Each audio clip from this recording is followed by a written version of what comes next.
Hello, everyone. Hi. This is our speaker. I'm going to do a little bit more of a formal intro, but it's great that Imani already went ahead and said hi. So I'll start just by saying that if you can see her, I would recommend you go ahead when I'm done speaking or even beforehand to click on her square where it has 3 little dots and pin her video. That way you'll be able to see her nice and big throughout the entire program. But I do want to say welcome, everyone. It's so nice to see so many of you here for our program, Notes on the Politics of Representation in Black Art History. Those of you who don't know me, I'm Abby King. I'm the Assistant Director of Adult Programs here at PAFA. And I'm going to quickly go over some just Zoom basics. I'm going to start by muting everybody real quick. So the other thing I always start our programs with is a big thank you to all of our PAFA members who are on the call. Thank you for being here, for helping keep us PAFA strong, and helping programs like this continue to be free. So if you haven't already, please consider joining. I'll drop a link into the chat later in the talk. I also wanted to mention that this program is a really special one, especially to me, because this is a preview for a class that we are offering now online. We had offered it pre-COVID in person, and working with our wonderful scholar, we're now able to offer this online. So this is going to start in the second week of July, and I'll drop a link to it, but this is a little bit of a preview of sorts of a 4-week class that Imani's teaching with us this summer. I also want to say that, so just some quick Zoom things. I know many of us have been on what feels like hundreds of Zoom calls by this time, but real quick, I'm going to ask that you stay muted for the duration of this talk, except when we open it up for question and answer. You notice I did mute you. That doesn't mean that we don't want to hear from you. We do. We want to hear questions. But I will ask that you put them in the chat here. So I think we've already had somebody, maybe we haven't even started. So I'm going to start the chat here. So throughout the conversation or the Imani's presentation, if you'd like to put questions there, thoughts, feelings, questions about the program, feel free to drop them there. And then, like I said, we will have a few minutes at the end to open it up for questions. I'm pretty sure this is going to be a jam-packed program, so if we don't get to all of them, we apologize, but feel free to put them in there. Besides muting, next to that little button, you'll see a camera button. I want to mention that because we do record these programs. All of them, within a day or two, get put on our YouTube channel. And so if there's anybody who you know wanted to be at the program and couldn't be, feel free to send them that link, and I'll, again, share that once I'm done chatting.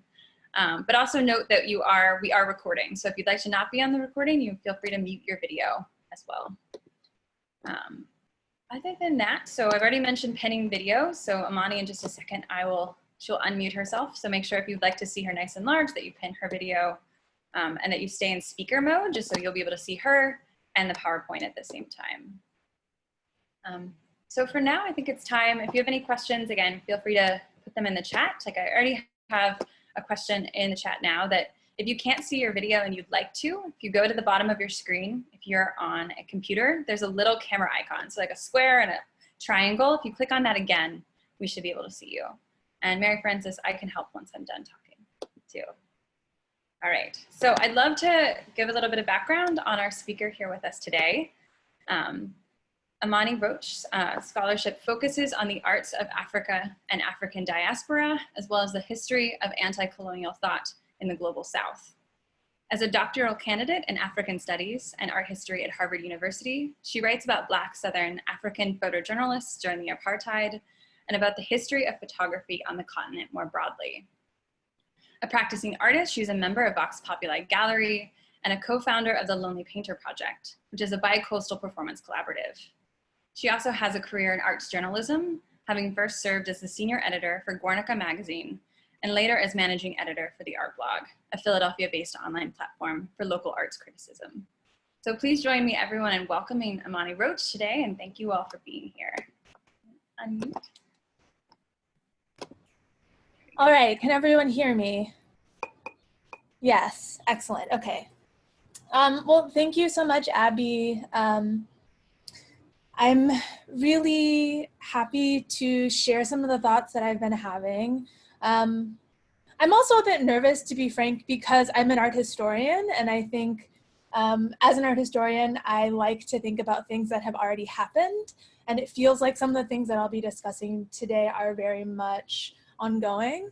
So I'm always out of my comfort zone, I think, when I'm theorizing the present a bit, but be that as it may. Another disclaimer that I like to give, and that I think my bio also indicates, is that I'm not an Americanist, I'm an Africanist. And so my ways of thinking about Blackness are really rooted in the African continental context first. But I am also an African American, and so increasingly I've been interested in how Blackness has been conceived and visualized globally over the past several centuries as a kind of continuous dialogue between Africa, Europe, and the Americas. So I'm gonna be trying to sort of bring in some objects and images from PAFA's collection, but I hope that you'll be lenient with me as I kind of hop around geographically and also perhaps a bit chronologically. You know, the class, which will be coming up in July, will be moving in a relatively sort of straightforward chronological order. I think this presentation will be a bit less structured in those terms. I should also say that as someone who has studied, oh, and actually are my slides up, Abby? No, not yet. All right, well, let me do that so you have something to look at.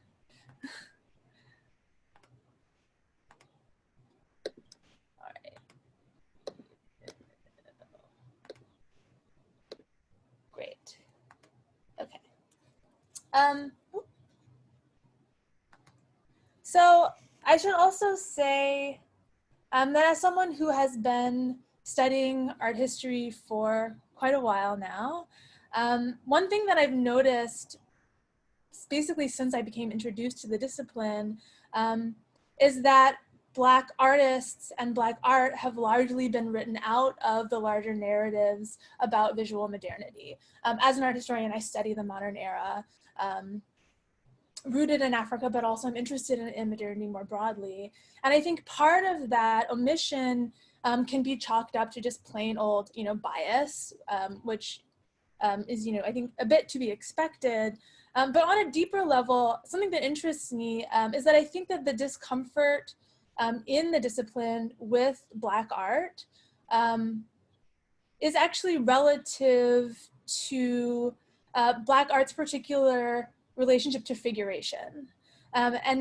Or you could call it realism, representation, all of the things in that sort of bundle. I think that part of the reason that scholars, even well-meaning scholars, have often been slightly at a loss as to where to place Black art relative to the canon is that sort of specifically the trajectory of representation in Black art has run on a track that seems completely separate from the one that the mainstream has been on. So while Western art beginning in the 19th century sort of pivots towards increasing abstraction, reaching a kind of crescendo in the high modernism of the 1950s and 60s, and then moves through various forms of conceptualism in the postmodern era, Black art has appeared to be somewhat stuck on figuration, on the figure, on more sort of legible forms of representation that has left many people, I think, mistakenly reading Black art as backwards or retrograde. I think it's been, that's been a real struggle within art history. And so one of the things that I'm really interested in, not only is the concept of Blackness, but also really interrogating that apparent fork in the road where Black art sort of goes one way relative to figuration and sort of mainstream art, or can I call it white art? Probably not, but so this sort of Western mainstream of art goes another way. And I'm recognizing, of course, that these categories are not monolithic. Black art is not a monolith. There's so many different kinds of Black artists who are doing so many different kinds of incredible work. But I cannot help but notice, and I'm very interested in the fact that by and large, Black art has had a very different relationship to representation and specifically to figuration or realism over the course of the last 150 or so years.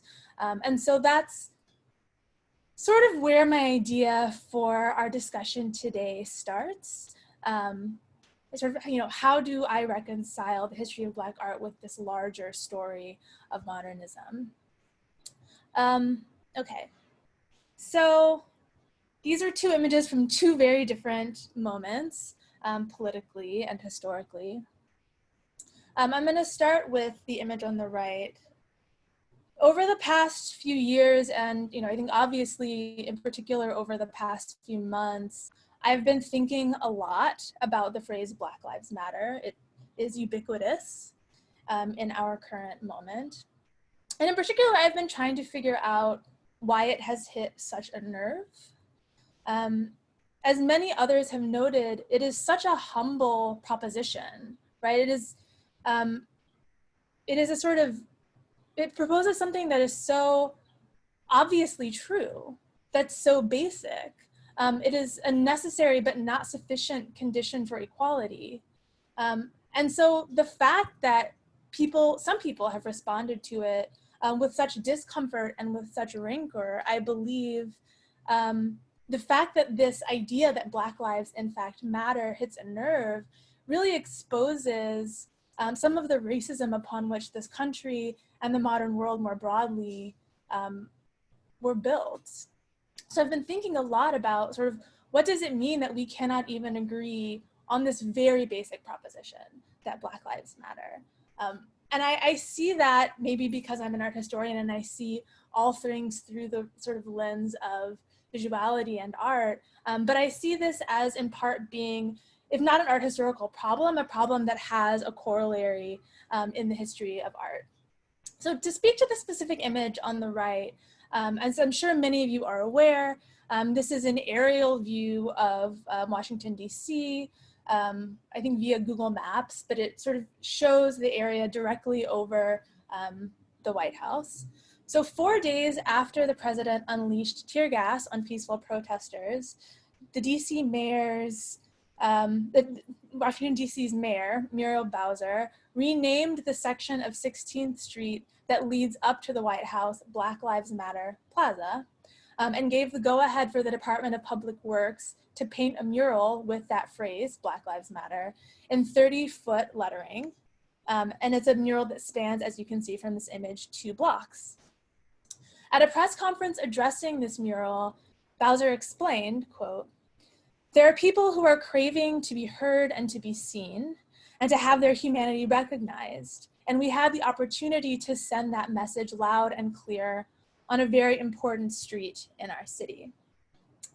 What I think Mayor Bowser is really pointing to with this statement, and she said a lot of other things too, but this really stuck out to me from her press conference. What I think she's pointing to is this fundamental link between visual representation and political representation.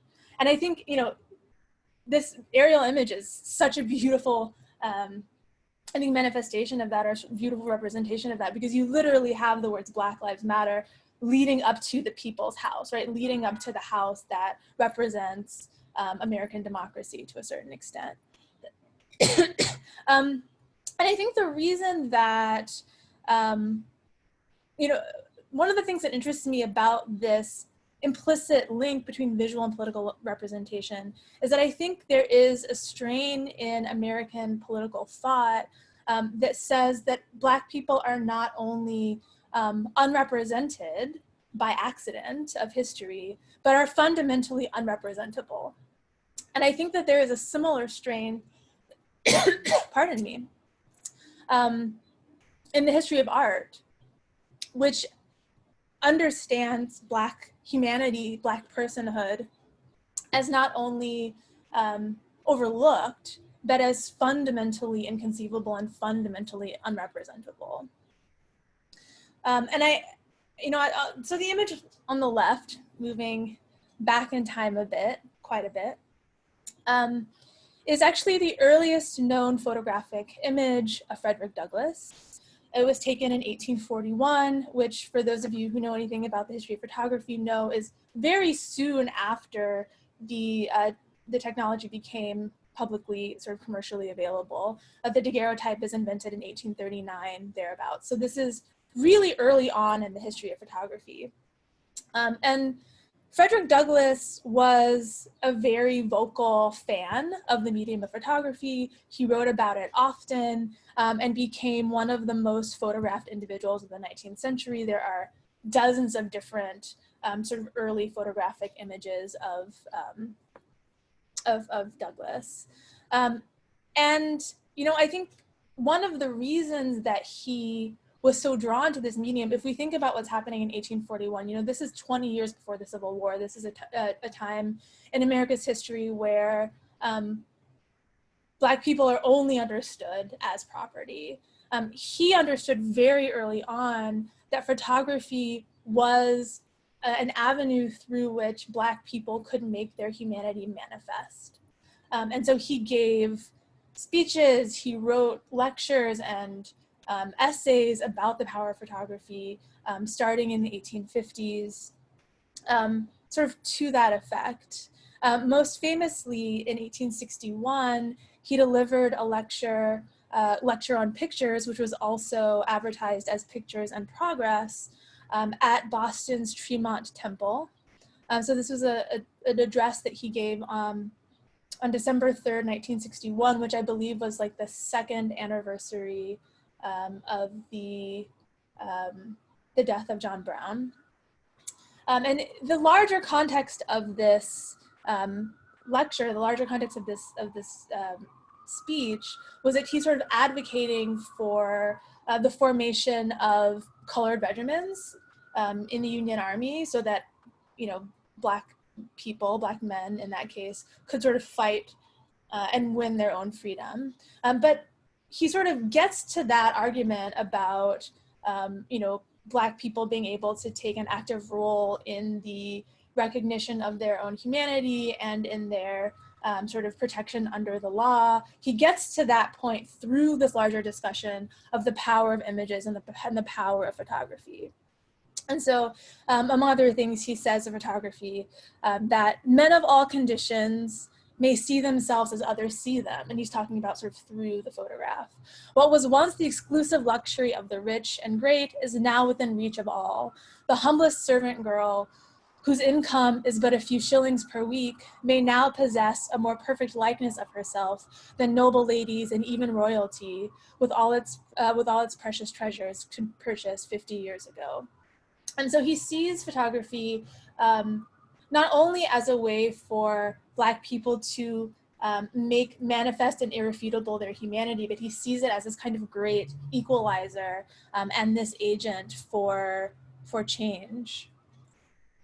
And he specifically sees image making, he sees representation as a really important weapon in this, what he sees as a kind of war for the soul of the nation at this particular moment. He says, "This picture-making faculty is flung out into the world like all others, subject to a wild scramble between contending interests and forces. It is a mighty power, and the side to which it goes has achieved a wondrous conquest. For the habit we adopt, the master we obey in making our subjective nature objective, giving it form, color, space, action, and utterance, is the all-important thing to ourselves and our struggles. It will either lift us to the highest heavens or sink us to the bottomless depths. For good and evil, no limits." So again, he's proposing that photography can be a really useful tool in this sort of struggle for freedom, for liberation for Black people. And I think it's actually one of the things that's interesting to me is that I really see the fork in the road that I mentioned before between sort of mainstream Western modernism and Black modernism as emerging right around the same time that the photograph emerges. In some ways, the photograph, I think, frees up European and North American artists from this sort of tireless pursuit of perfect verisimilitude in painting and opens up this whole other avenue of image making. But I think photography means something very different for Black artists and for Black people at this moment. It becomes a a way of sort of foisting their own existence onto the world, of making their the fact of their existence as humans, as people, manifest. And I think, you know, so right immediately though, right from 1841, right after the photograph is invented, Black people, you know, represented here by Frederick Douglass, are already aware that this is an important in terms of the history of representation and the politics of representation. To that end, you know, photography, as was mentioned in my bio, I have a particular interest in photography, though I study, you know, history of art more broadly. Photography was an early sort of handmaiden of abolition, of the abolitionist movement, I think, you know, again, for this reason. And it was sort of a way through which Black people in the 19th century became became represented, but it was also a way through which Black photographers, through their mastery of the techniques of the photograph, were able to sort of manifest and project their own humanity and also sort of make a living. So these are two images which were both made by early African-American photographers. We have another portrait, again, one of many, of Frederick Douglass, this one from just after the war in 1867, but it was taken by J.P. Ball, who was one of the very early African-American photographers. He was born in 1825. He was freeborn and born free in Virginia. And, you know, went on to learn the technique of daguerreotypy from the Boston-based photographer John Bailey, who was also one of the like really groundbreaking early African-American photographers. And he ended up becoming a kind of itinerant photographer. He settles in Cincinnati, and so Frederick Douglass goes sort of during his various speaking tours and engagements, he goes to Cincinnati to have his portrait taken by J.P. Ball. And this is one of the earliest images we have of Douglass photographed by an African-American photographer. On the right is an image of John Brown that was taken by another really important African-American photographer, Augustus Washington, who is interesting for a number of reasons. He's a particular interest of mine. He was also born free. And I think it's, you know, it's not a coincidence that the kinds of Black people who would have had access to the technology of photography in order to make a living as artists did have some level of privilege relative to other African Americans in this nation at that time. But Augustus Washington is of particular interest to me because in the 1850s, he decides to leave the United States. He believes that African Americans cannot develop their capacities and will never be given the full respect that they are due, will never be given space to flourish as human beings in the United States. And so he and his family leave Hartford, Connecticut, where they are based, and move to the American colony of Liberia in West Africa in 1853. So for those of you who are not aware of the history of Liberia, I'm not going to go into a very long description, but I should just say that basically between 1821 and 1826, something called the American Colonization Society established Liberia as a colony for the repatriation of freed Blacks with the support of the US government under then President James Monroe. And while the society was originally populated largely by slaveholders who saw free Blacks in the United States as a disruptive influence, by the time Washington migrated to Liberia in the 1850s, it had become dominated by abolitionists and free Blacks themselves.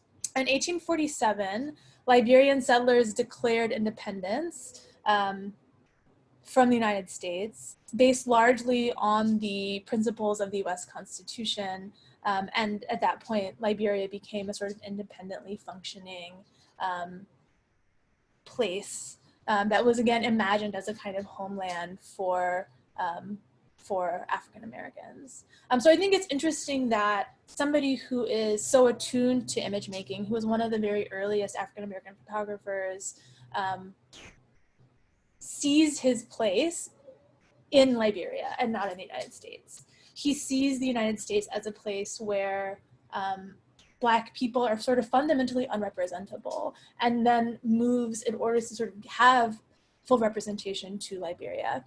He's also interesting, and sort of the history of African American photographers in Liberia is a really rich and interesting one, because in many ways that the arrival of free Black people from the United States to Liberia sort of gives birth to Black photographers in Africa taking images of other Black people. Prior to the 1850s, most photographs that were taken in Africa of Africans were taken by people who were allied with various colonial states, primarily European settlers.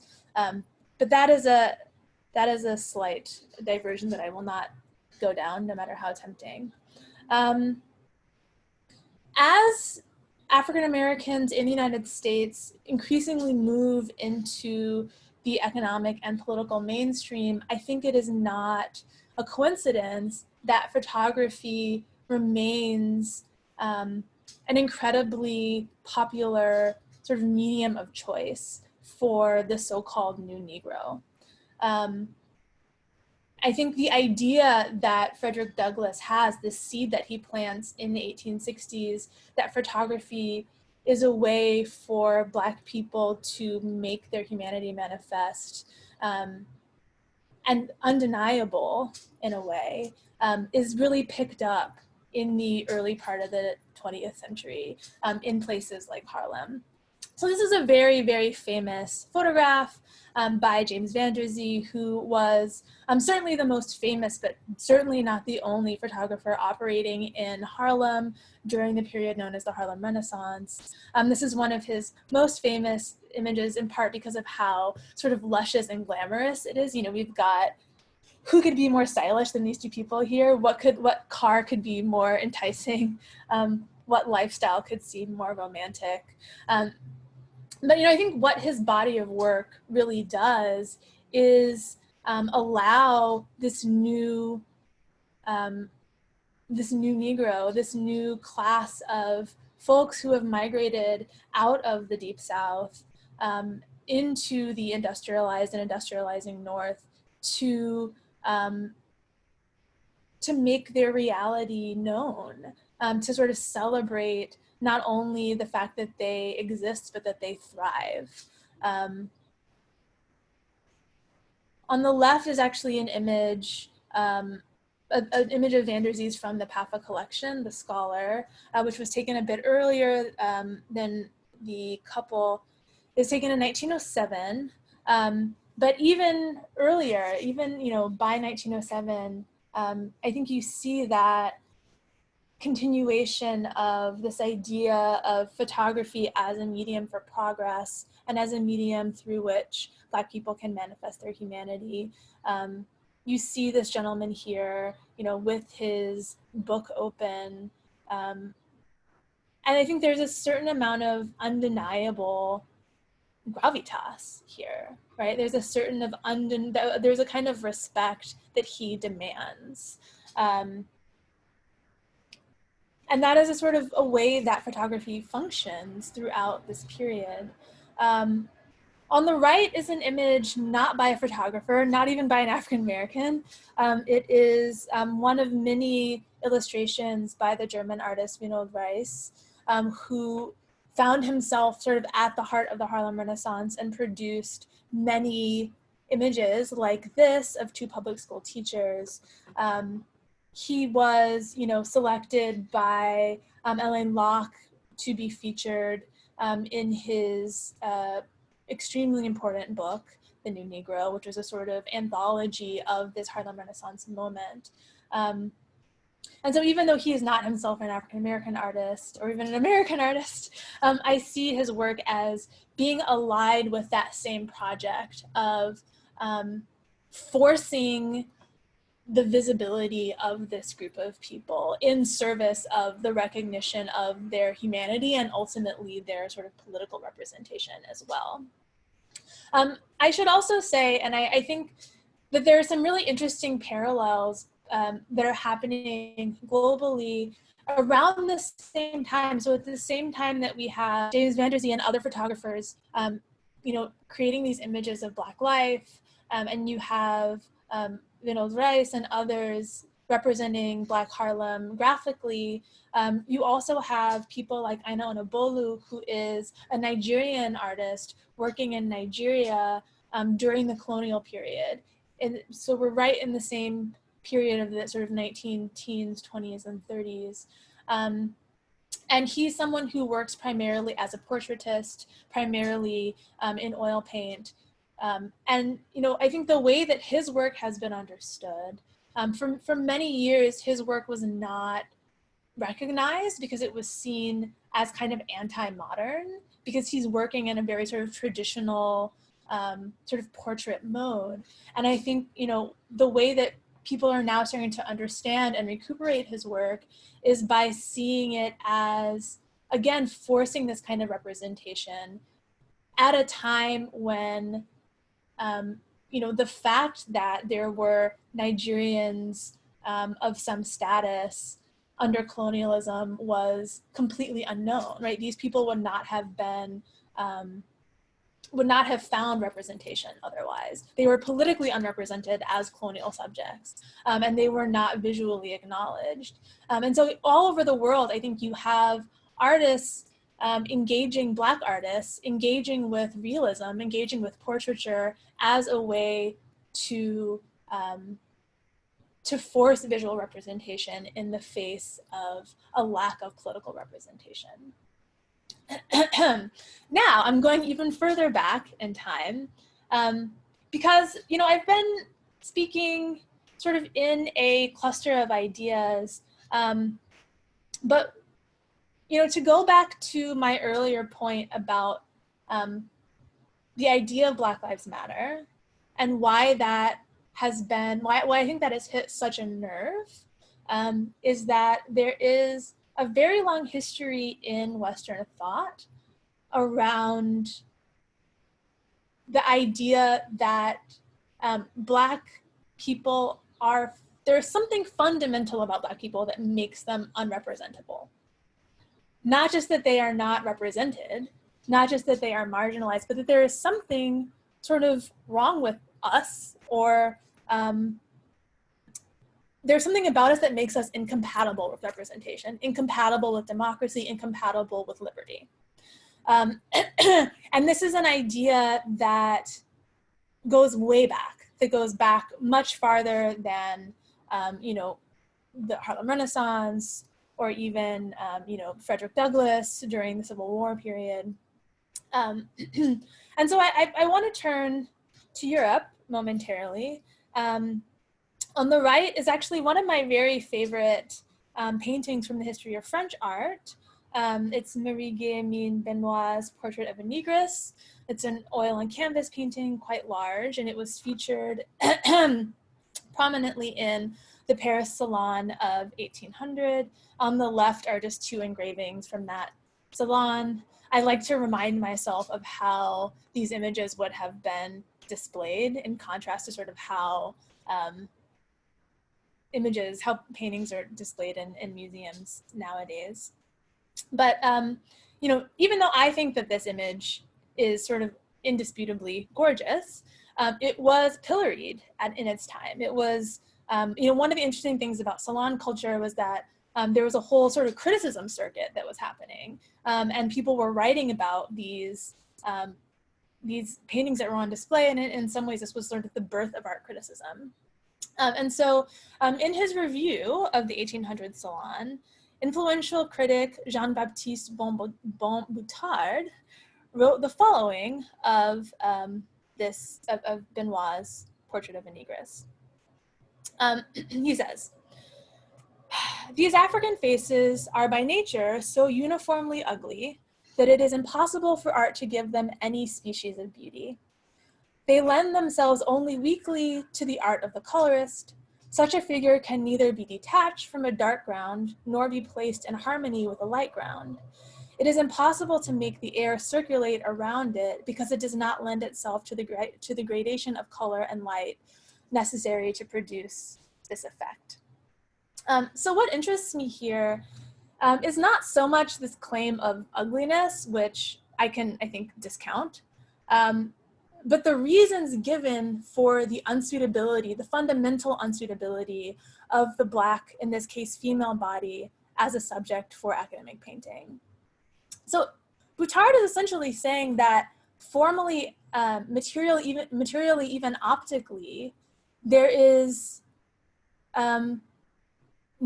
there's no resolution, there's no way around the representational problem that's posed by the African person, because her color unavoidably disrupts the techniques of pictorial illustration, which constituted the highest achievement of academic painting. So he's not just saying that this is a bad painting, he's saying Black bodies are unpaintable, right? This idea that somehow light reflects on them in such a way that they cannot be rendered properly in paint.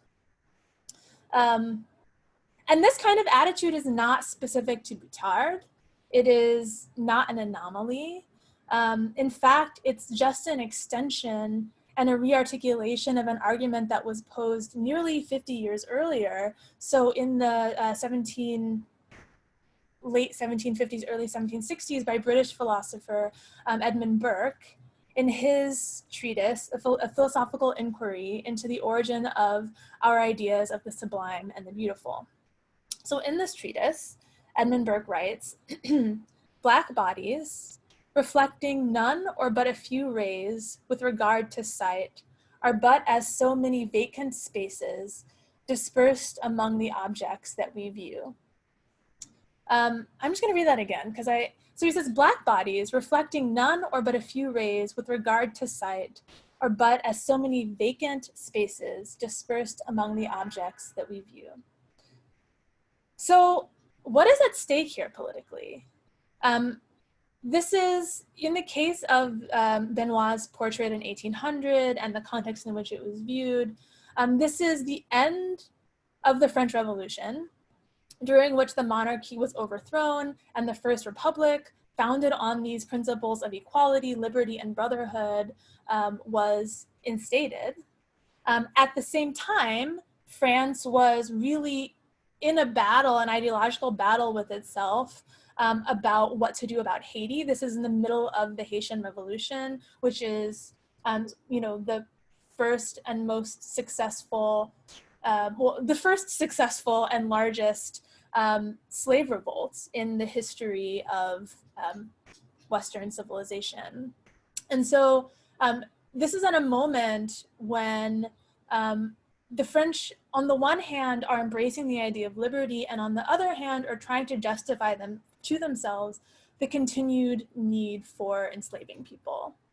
And so in some ways, I see this discourse about Blackness as being like optically impossible, optically that there's something specific to Blackness which makes Black people unrepresentable fundamentally in art, as being linked to the kinds of mental gymnastics that Europe is doing at this time to create a justification for enslaving people and sort of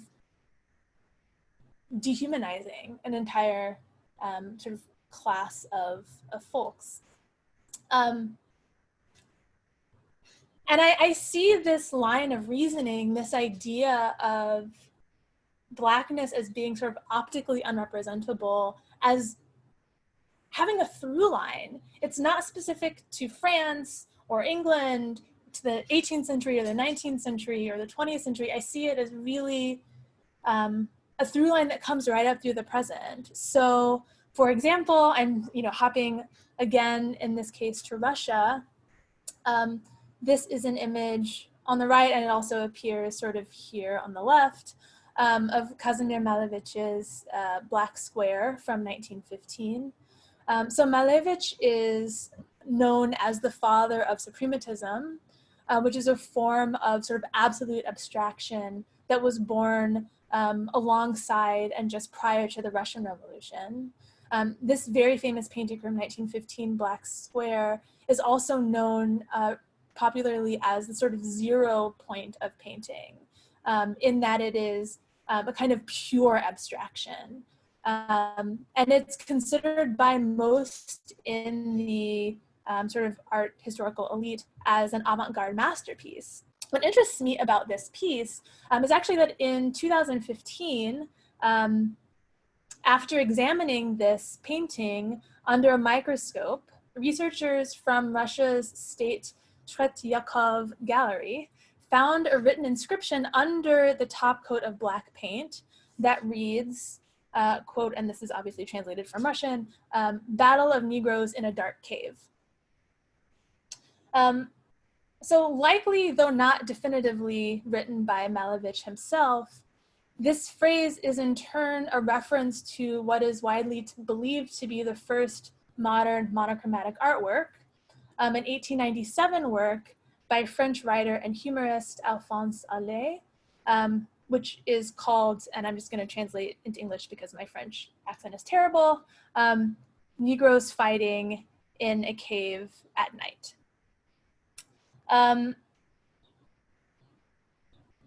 Allais was well known in Russia at the time that Malevich was working.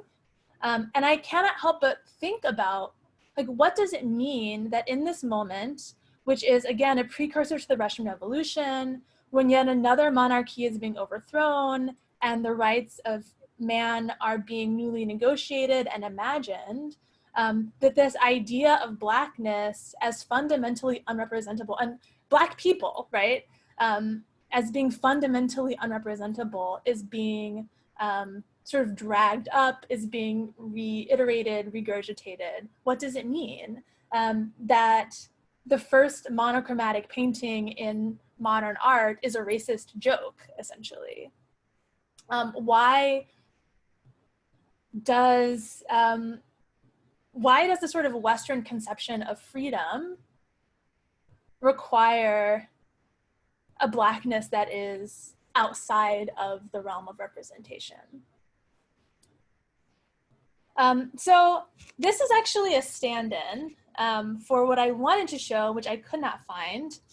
So this is as I'm sure many of you recognize, Kehinde Wiley's portrait of our 44th president, Barack Obama, which was completed in 2018 and is on display at the National Portrait Gallery in DC. The image that I wanted to show and that I have looked at many times, but apparently has been buried under so much other racist memeage on the internet that it is no longer searchable, it's an image that circulated pretty widely during the first part of Obama's presidency. So during the sort of 2008 to 2012 moment. And it was an image that showed cameo images of all of the presidents in a grid, from earliest to latest, from Washington to Obama. And all of the presidents were represented in their sort of cameo by their official portrait. And then when it got to Obama's portrait, it was actually, inside the cameo was just a black void with 2 white eyes and a set of teeth showing. And that was an image that was really popular in like the Tea Party internet in the sort of mid to late part of the first decade of the 2000s. Again, I tried for like 2 days to find that image and you can't find it anymore, which I guess I should be glad about, but I don't know. I wish I could have found it so I could show it to you, but hopefully that description will suffice. And so I see that as a continuation of the same idea, right? It's the same joke that keeps popping up and up again.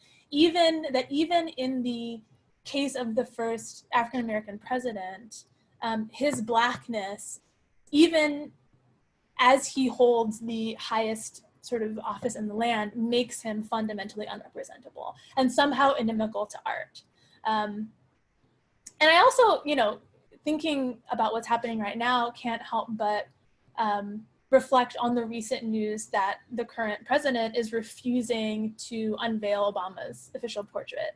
I don't know, there's so much going on in the news right now that I'm sure like that may have not even come across your radar, because, you know, the news is abundant these days. But, you know, in the last week or two, that was a sort of a news item that came forward. And so I think there is this long trajectory that we are still in that like withholds representation, that willfully withholds representation from Black people, both pictorially and politically, and that those two things are linked, essentially.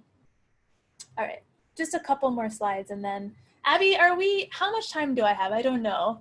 I'm trying not to run over. We have some time. Keep going. Okay, great. Okay. And it's interesting because I feel like this idea of Blackness as being fundamentally unrepresentable in the sort of history of modern Western thought is something that Black artists are hip to. It's something that Black artists are responding to. You know, and I think that that comes up in a lot of different forms. So this is a still from a film called Handsworth Songs that was released in 1986 by a group called the Black Audio Film Collective, which was based in London in the late 70s through the 1990s. I'm crediting it here to a man named Jana Comfra, who was a British, well, and actually a Ghanaian-born British filmmaker. He moved to Great Britain during his childhood and was largely raised and educated in Great Britain, and was one of the founders of the Black Audio Film Collective. So, you know, this film, Handsworth Songs, which is probably the collective's most famous work, was filmed during the 1985 riots in London and also in Handsworth, which is a neighborhood in the city of Birmingham. And these were riots that were sparked by the over-policing of Black British and Brown British youth in these neighborhoods. And it was a film that was actually commissioned by Channel 4, by the UK's Channel 4 for their series Britain, The Lie of the Land. But the Black Audio Film Collective used a combination of their own original footage interspersed with newsreel footage, still photographs, found images, and a kind of sound mosaic to create this multi-layered, often non-linear narrative. And the reason that first of all, I just think everybody should watch Handsworth Songs if they can get a hold of it. It's a little bit hard to find, but the internet has everything. But also because I've been interested in what Jana Comfra has to say about his awakening to filmmaking as an art form, and sort of how he sees this film fitting into his larger project. So in a 2008 interview at Peacock Visual Arts Centre in Scotland, Comfra, speaking of his early days with the Black Audio Film Collective, he says, as a person of color who wants to do cinema, who wants to make films, you realize the histories of cinema as is handed to you are problematic because they are founded on things that cannot be unproblematically digested. When I started, there were raging debates about film stocks. AGFA, Fuji, all of them have certain inherent biases, and none of these biases really reflect Black skin properly. Because Fuji makes it too dark, too blue, it puts too much blue in it and makes it look too Black. Kodak has a kind of red bias, which always turns most figures into albinos. So those old Hollywood films in which you see a wide frame in which all the white people are lit perfectly, but the Blacks are somehow in darkness, had something to do with the inherent properties of the stock itself. So when you start making film as a person of color, the very stock, the medium that you are operating in, is part of the challenge, because it wasn't made to expose your skin without doing damage to it. So, you know, this is an example from film, which is, I think, a bit different than sort of the history of painting. But I think there's a really interesting point of confluence there, where you have a Black artist, in this case in Britain, realizing that there is a kind of bias inherent in cinematic film itself, and that it will therefore be a struggle even to be represented, to even have one's skin sort of reflected properly on the screen. And I think there are a number of artists who are working in other media like painting or installation art or other sort of more traditional graphic arts that are interested in these same ideas, not just in the idea of underrepresentation, but in this idea latent in the history of Western art and Western thought that Black people are fundamentally unrepresentable. Oh, that's just the quote of what I just read. So you have people like Linda Edomboake, who is a Ghanaian British artist, who's also, just as a plug, in a completely non-intellectual way, my favorite living artist, who makes work in this very traditional medium of oil painting, of sort of oil painting portraiture, and makes almost exclusively Black figures. But her work, to me, seems engaged with this question of not just representation, but like unrepresentability, that the figures in her work have a really complicated relationship to the ground upon which they are rendered. And I think that's a reflection of her own awareness of this sort of struggle for representation within art and politics. These are just some images of hers. I think, you know, Kara Walker's work is about a lot of things. Dawit Petro's work is about a lot of things. Dawit Petros is a Eritrean-born, New York-based artist. But I see, among other things, that both of them also do engage this question of the sort of fundamental unrepresentability of Blackness. And I think that this is an idea, this is a problem that calls artists back to figuration again and again. And I think this is to my earlier question about like why African-American artists, Black artists globally have tended to circle around the question of the figure. I think in many ways that is a reaction to this problem that I'm positing, this idea in Western art history of Black bodies as fundamentally unrepresentable. And I think, in parting, I think the question that raises then is sort of what are the implications of that for the Black abstract artist, whether that is sort of in the United States or globally. These are two examples of abstract works by sort of giants of the Harlem Renaissance era and the immediate post-Harlem Renaissance era. On the left is White Mountain, circa 1962 by Romare Bearden.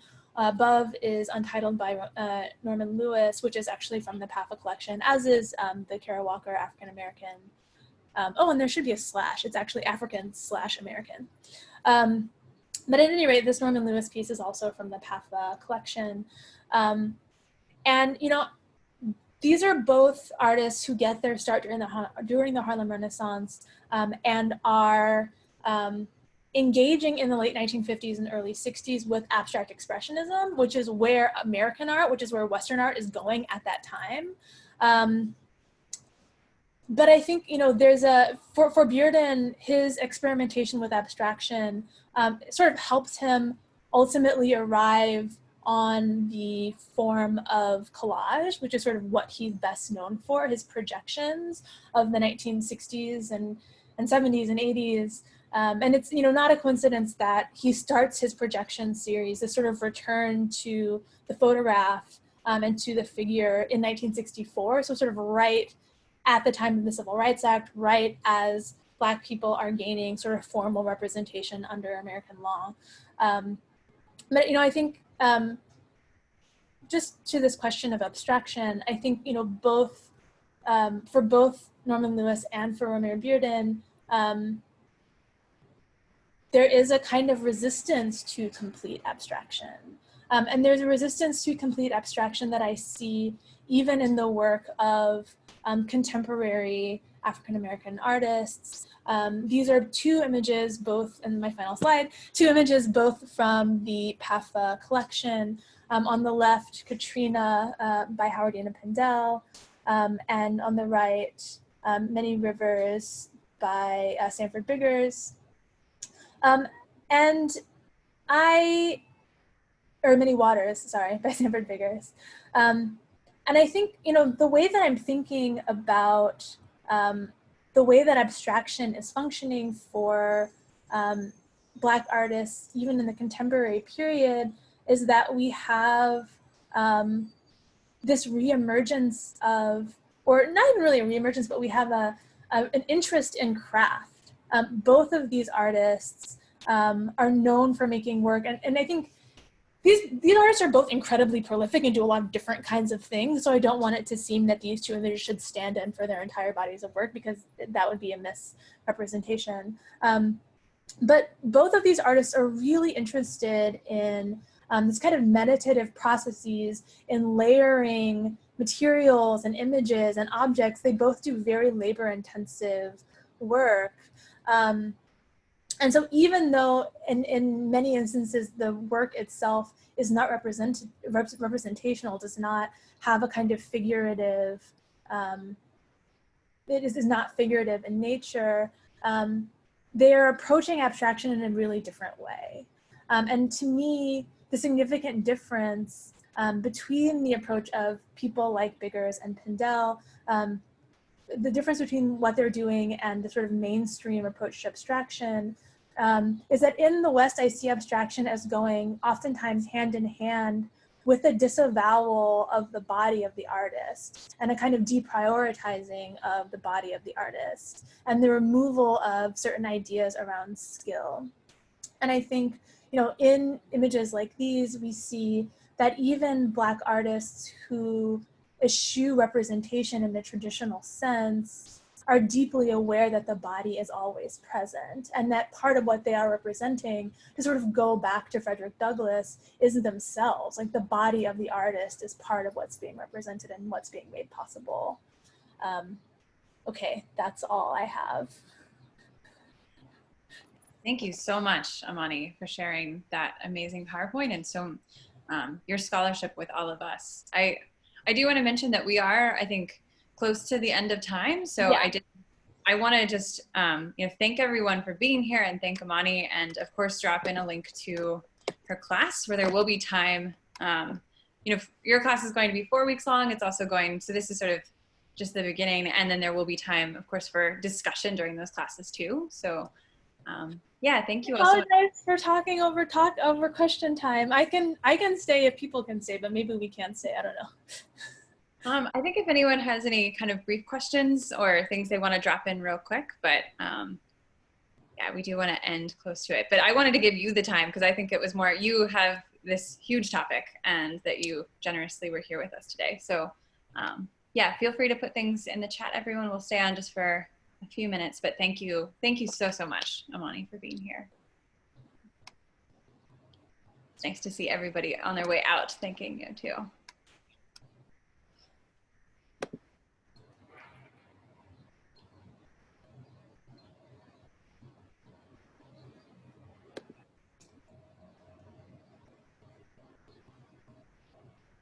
We also have this nice tradition when people are leaving. Oh, someone asked for your website, Imani. Do you mind if I share that? Yeah, I don't exactly have a website because I have decided to be unrepresentable on the internet. But I mean, I think I do have a Tumblr somewhere from 15 years ago. Do you mind if I share the Lonely Painter Project? Yeah, that's great. Yeah, that's a website that I am on. Yeah. So here, everybody, I just dropped that in. That has some of your work and a little bit about your scholarship too. Yeah.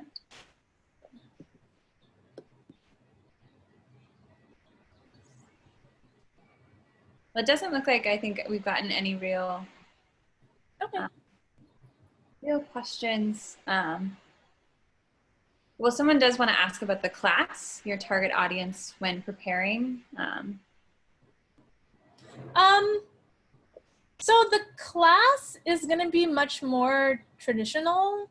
It's going to be pretty straightforward and chronological. And the first class is about sort of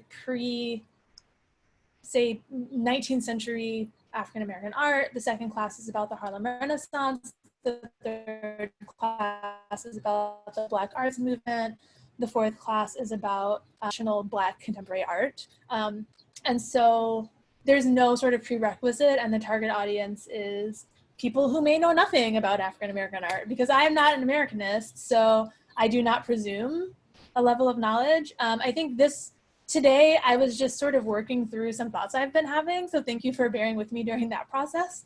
And, you know, I guess wanting to pull out some threads that I just see from the history of Black art more broadly. Thank you.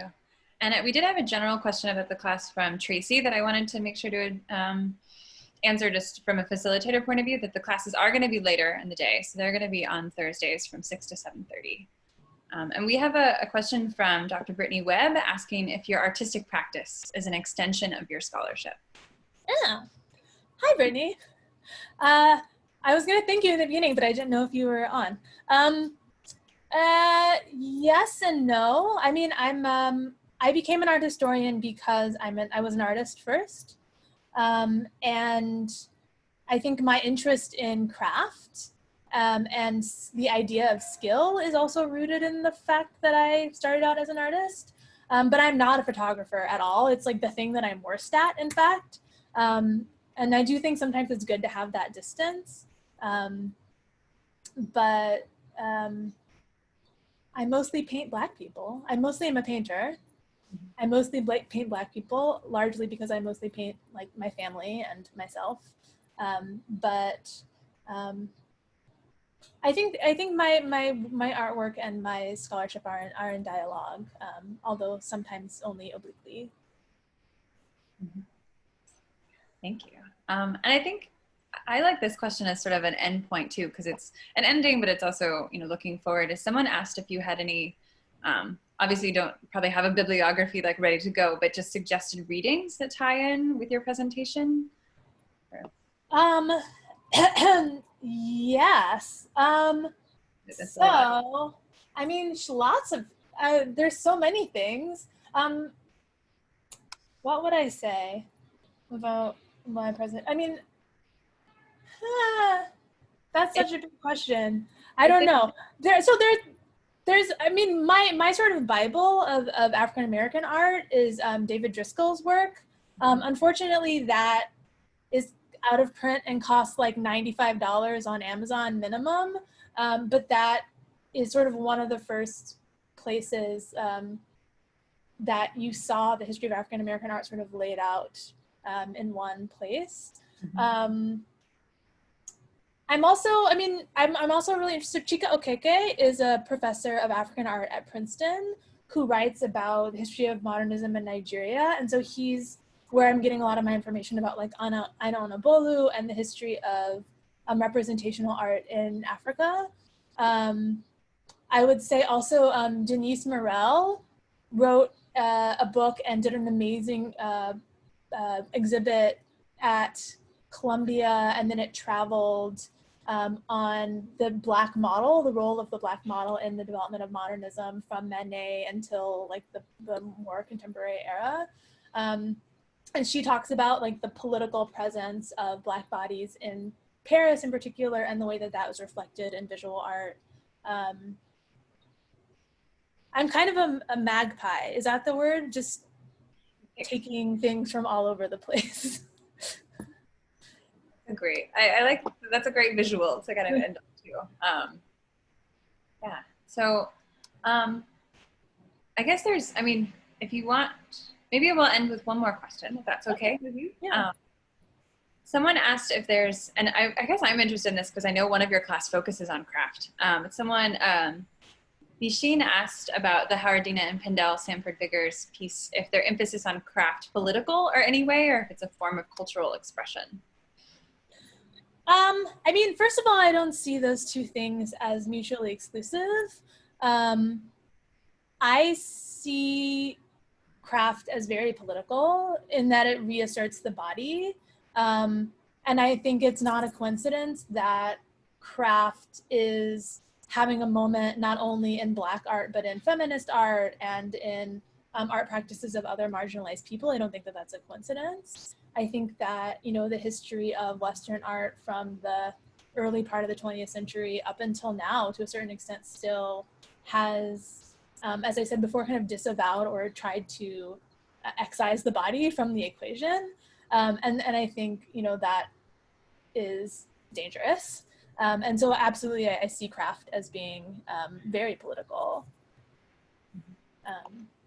I mean, I guess it depends on what you call political, right? There's like a debate about that, like capital P versus small p political, but all art is political also, is the other thing.